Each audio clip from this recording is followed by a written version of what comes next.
Jazz is almost this country's folkloric music.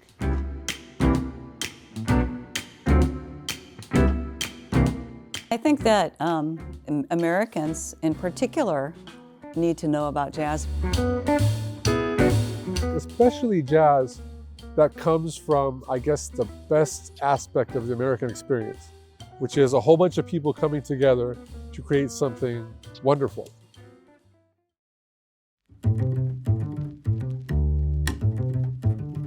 The development of jazz began during the slave trade in early America as a fusion of West African rhythms and European harmonies. Yet the jazz we think of today came from New Orleans in the early 20th century. At this time, jazz was everywhere. It was a form of music played for dance, and then came more listening and bebop and modern jazz. Ragtime, boogie woogie, New Orleans jazz, big band jazz, bebop, right? R&B, funk, soul, rock and roll, hip hop, the list goes on and on. But as new music benefited from its early innovations, jazz started to lose its popularity. Buried under these more simplistic genres, jazz's complexity struggled to capture new audiences. It is now one of the least listened to genres.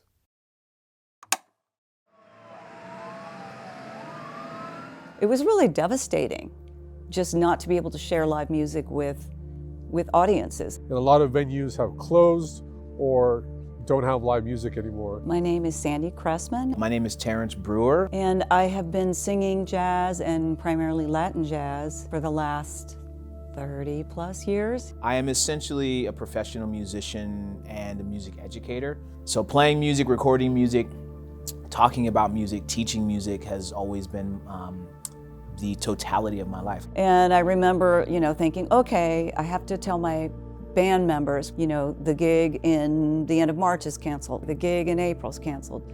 Oh my gosh, everything through the summer is canceled. So folks started finding ways. They started doing online concerts during the pandemic. That became a bigger thing. Like seeing all those little boxes, faces in boxes, and people like clapping. You could see their hands clapping, but there's no sound.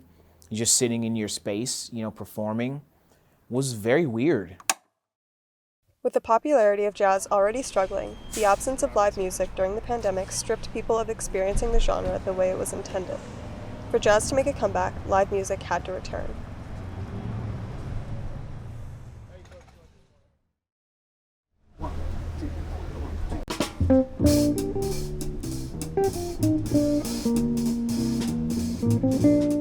Founded by professional jazz drummer Omar Aran, the Bay Area Jazzmobile is a mobile jazz venue that brings free, live jazz performances to the public.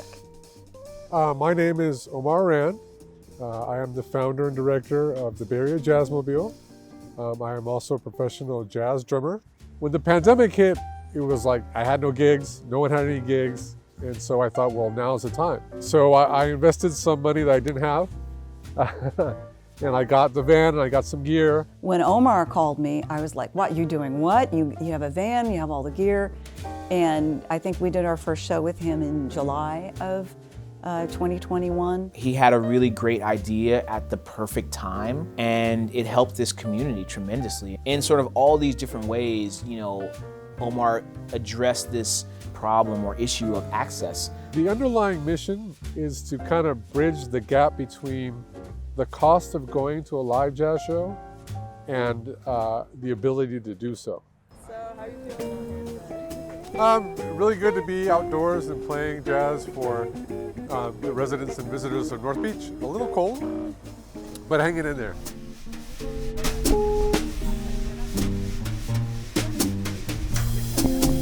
Experiencing the art in the way that it was meant to be experienced is the most valuable component. I don't think people realized necessarily how starved they were for live entertainment.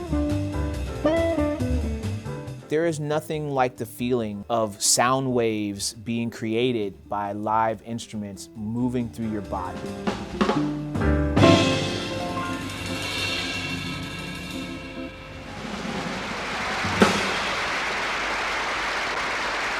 Despite the many efforts to make jazz more accessible in hopes of a glorious return, an inevitable question must be raised. Is this even possible? Do you think jazz can regain its former popularity? It's a good question. Do I think jazz can regain its former popularity? I don't know. I also don't know that we live in a culture right now that is suited for jazz to be the most popular art form in the world. Like, we live in a quick, jump cut, Vine, viral, real type environment, right? And jazz is an art that needs to be sat and processed a little bit. I don't think it will ever be that what it was, and I don't think it necessarily needs to be in order to be viable and valuable. That's okay. Like, I'm all right with that. And the people who play the music and listen to it, I think, are all right with that as well.